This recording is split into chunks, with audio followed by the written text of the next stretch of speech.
Good afternoon. So this is going to be the concept drawing for the assignment Moon, Mist, Tree, and Hills. And you've got to have a moon, and you've got to have a tree, and you've got to have some mist, and you've got to have at least 2 hills, okay? If you want to add some other things, great. Now, I'm going to start out with the back of the paper. I'm just practicing, okay? And I'm practicing my basic marks, okay? I'm going to make a pizza out of this. There's my pizza crust. There are my pepperonis, bigger pepperonis to the front, smaller pepperonis to the back. And then I'm going to slice the pizza, slice the pizza, slice the pizza, slice the pizza. And there I've practiced my basic marks, okay? So you don't just have to practice the basic marks by themselves. You can actually use them to draw little pictures. So here I go on the front. I'm going to go ahead and draw my tree. I'm going to start with 2 parallel lines, more or less parallel. They're leaning, but this is going to be the trunk of the tree, the big old fat part of the tree that comes out of the ground, okay?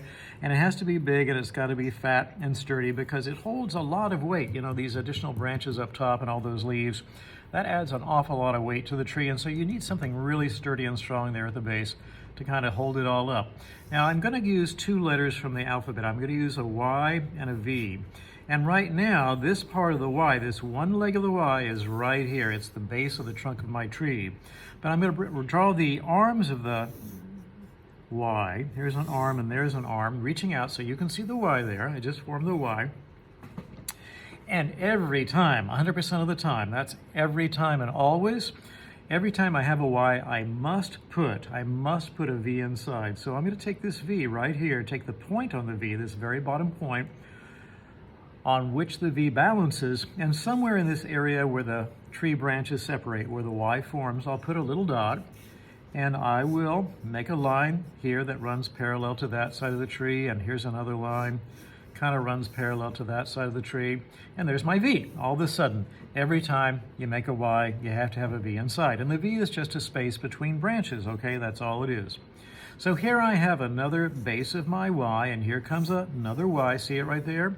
Where the lines separate, and of course I have to put a V inside, so here, here, here, here, somewhere where the lines do separate, maybe there, I'll make one portion of the Y there, the right arm reaching up, and here's the left arm of the V, I should say V, not Y, reaching up, and again, another space between branches of my tree, and the branches, of course, don't have to be of equal size. One can be fatter than the other.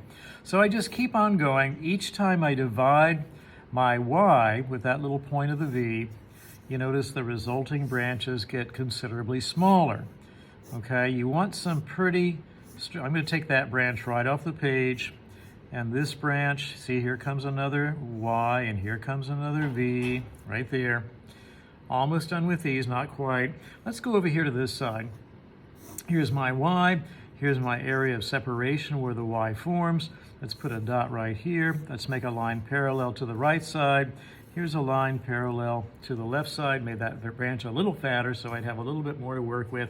All these V's represent spaces between branches, okay? And let's finish this up. There's a Y. I'm going to take this V and this Y and bring them together gradually. So see how that arm of the V reaches up and meets with the Y? And over here, I can just run this off the page if I want to, so I can either end the branch by making it taper gradually. Taper means to reduce gradually, okay? Or, oh, look at this. I'm putting one branch under another. That's possible, and I'm tapering it. See how the branch, the Y, and the V come together gradually? And here's another one that possibly goes off the page right there. Here's another one. Make another Y and maybe another V going off the page there. That's a way to end those branches. Just take them right off the page. Let's go ahead and make a Y here. There's my Y. And here's my V. And I'm going to just taper one branch gradually. There it is.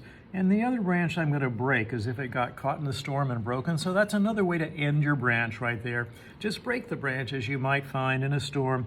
I'll break this branch too. And this one can go on off the page, okay? And it looks like I've taken care of my branches either by breaking them or making them taper gradually to a tip, to an end, or taking them off the page, all right?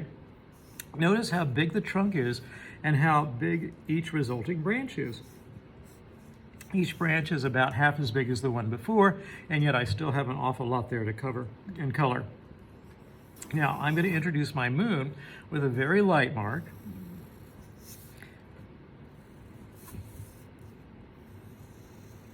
Which I then reinforce, not perfectly circular, but that's okay. And of course, it's going to be a cute little moon. It needs a cute little face right there. I don't know what it's looking at that makes it so surprised, but something's going on down there. The mist is a meandering line, or really any kind of line you want. A meander means to move back and forth, all right? So this would be a meandering line. It looks like a bunch of S's strung together. You can see the S curves in there. That's a meandering line. So I'm going to use a meandering line only because I like it. Truly, mist is water vapor. Water takes whatever form you want to give it. So if you want to make it look more lightning-like or more squared off, you can.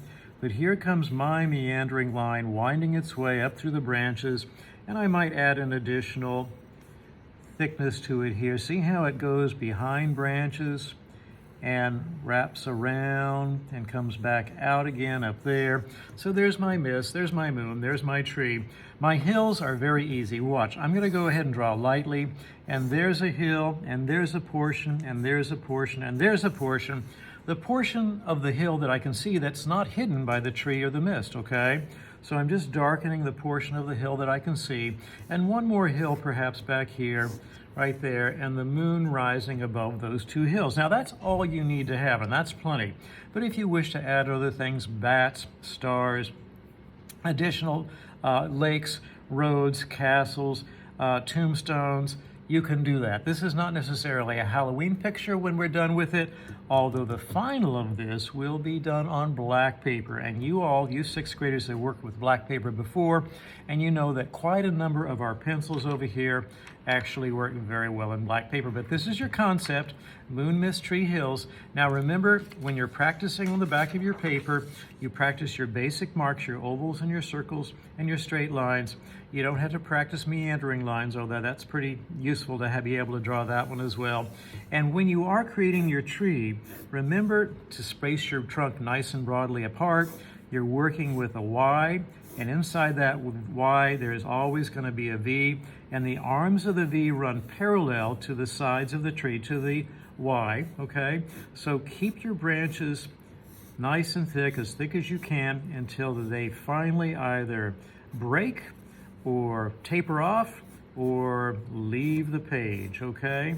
Now, you try.